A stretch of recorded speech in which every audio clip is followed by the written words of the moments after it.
Hello friends, I am Akhil. അങ്ങനെ December മാസം വരെയാണ്. ഡിസംബർ മാസം സിനിമാ പ്രേമികളെ സംബന്ധിച്ച് ഒരു ഉത്സവമായിരിക്കും. തിയേറ്റർ മൊത്തം ഒരു പൂരപ്പുറമാവേണ്ട സാധ്യതയുണ്ട്. ഒരുപാട് സിനിമകൾ ഇറങ്ങാമുണ്ട്, ഒരുപാട് ബിഗ് ബഡ്ജറ്റ് സിനിമകൾ ഇറങ്ങാമുണ്ട്. ഇതിൽ ഞാൻ വെയിറ്റ് ചെയ്യുന്ന 5 സിനിമകളും പിന്നെ ഒരുപാട് ആളുകൾ വെയിറ്റ് ചെയ്യുന്ന 5 സിനിമകളെ പറ്റിയാണ് ഞാൻ പറയുന്നത്. ഫസ്റ്റ് തന്നെ പുഷ്പ. ഡിസംബർ 5-ാം തീയതി പുഷ്പൻ വരികയാണ്. അല്ലു അർജുൻ പുഷ്പനായിട്ട് അല്ലു അർജുൻ്റെ 2ാം വരവ്. ഇതിൻ്റെ മേക്കിംഗ് ഒക്കെ മാരകമാവാൻ സാധ്യതയുണ്ട്. തിയേറ്റർ എക്സ്പീരിയൻസും പൊളിയാവാൻ സാധ്യതയുണ്ട്. പക്ഷേ ഇതിൻ്റെ സ്റ്റോറി എന്തായാലും KGF 2 അതുപോലെ എടുത്ത് വെച്ചിരിക്കുന്നതായിരിക്കും. കുറേ ഫ്രെയിമൊക്കെ അതുപോലെ ആയിരിക്കും. എന്നാലും നമുക്ക് നല്ലൊരു തിയേറ്റർ എക്സ്പീരിയൻസ് കിട്ടുമെന്നാണ് എൻ്റെ വിശ്വാസം.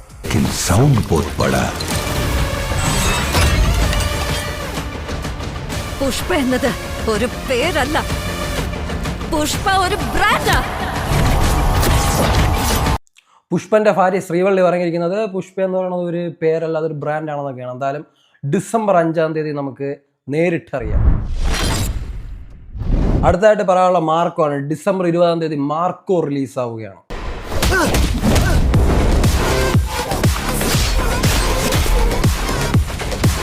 ഉണ്ണി മുകുന്ദൻ നായകനായിട്ടുള്ള മാർക്കോ മാരക ലുക്കാണ്. ഉണ്ണി മുകുന്ദൻ ഒന്നും പറയാനില്ല. മേക്കിംഗ് ഒക്കെ വേറെ ലെവലായിരിക്കും. പാട്ട് പാടിയ പുള്ളിയെ കൊണ്ട് മാറ്റിച്ച് KGF പാടിയ പുള്ളിയെ കൊണ്ടൊക്കെ പാടിച്ചിട്ടുണ്ട്. സോ നല്ലൊരു തിയേറ്റർ എക്സ്പീരിയൻസ് ആയിരിക്കുമെന്നും പിന്നെ മലയാളത്തിലെ ഒരു കിൽ വെർഷൻ ആയിരിക്കും എന്നൊക്കെ പ്രതീക്ഷിക്കാം. സോ ഡിസംബർ 20-ാം തീയതി മാർക്കോ വരികയാണ്. ഞാൻ എന്തായാലും പോയി കാണാം. ഡിസംബർ 20-ാം തീയതി വേറെ ഒരു സിനിമ ഇറങ്ങാൻ പോകണം. ഇതാണ് വിടുതലെ പാർട്ട് 2. വിജയ് സേതുപതി, മഞ്ജു വാര്യർ, സൂരി ഇവരൊക്കെയാണ് അഭിനയിച്ചിട്ടുള്ളത്. ഇവരെയൊക്കെ അഭിനയം നമ്മൾ ഇടയ്ക്ക് വെച്ച് കണ്ടാണ്. വിജയ് സേതുപതിയൊക്കെ മാരക അഭിനയമാണ്. ഇപ്പോൾ ഒന്നും പറയില്ല, കിഡിൽ. എന്തായാലും ഒരു മിനിമം ഗ്യാരണ്ടി ഉള്ള സിനിമ ആയിരിക്കും, എന്തായാലും ഒരു സംശയമില്ല. അതിൻ്റെ ട്രെയിലർ നല്ല റിലീസായിട്ടുണ്ട്.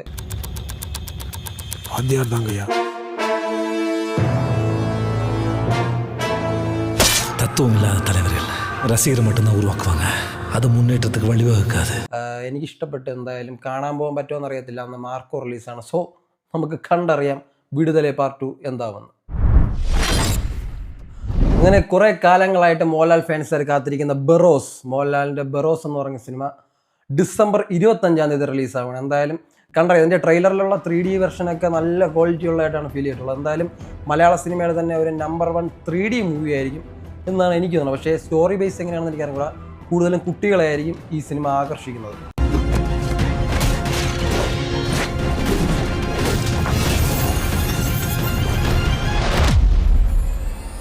എന്തായാലും ഡിസംബർ 25-ാം തീയതി നമുക്കറിയാം എന്ത് സംഭവിക്കും. പിന്നെയും ഡിസംബർ 25. അങ്ങനെ ഡിസംബർ 25-ാം തീയതി ബേബി ജോൺ എന്ന് പറഞ്ഞ് വരുൺ ധവാന്റെ ഒരു സിനിമ ഇറങ്ങാൻ പോവുകയാണ്. ഇതിലുള്ള നടി കീർത്തി സുരേഷാണ്.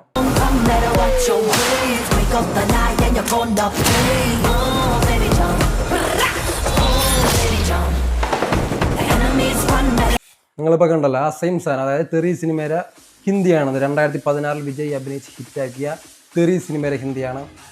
ട്രെയിലർ കണ്ടു നോക്കിയപ്പം സെയിം അതിലുള്ള ഒരു മേക്കിംഗ് തന്നെയാണ് ഇതിലും കണ്ടുള്ളത്. ചെറിയ ചെറിയ ഡിഫറൻസ് എല്ലാം വന്നാലായി. എന്തായാലും ഞാൻ ഇത് OTT വന്നിട്ടേ കാണും. സോ നിങ്ങൾക്ക് കാണാൻ താല്പര്യമുണ്ടെങ്കിൽ പോയി കാണാം. ഡിസംബർ 26-ാം തീയതി സ്ക്വിഡ് ഗെയിം സീസൺ 2 റിലീസാവുകയാണ്. സീസൺ 1 ഞാൻ കണ്ടിട്ടുണ്ട്, കൊള്ളാം. പക്ഷെ അതിൻ്റെ ക്ലൈമാക്സ് എനിക്ക് അത്ര ഇഷ്ടപ്പെടില്ല. എന്തായാലും സീസൺ 2 വരെയാണ്. ഞാൻ എന്തായാലും കാണും.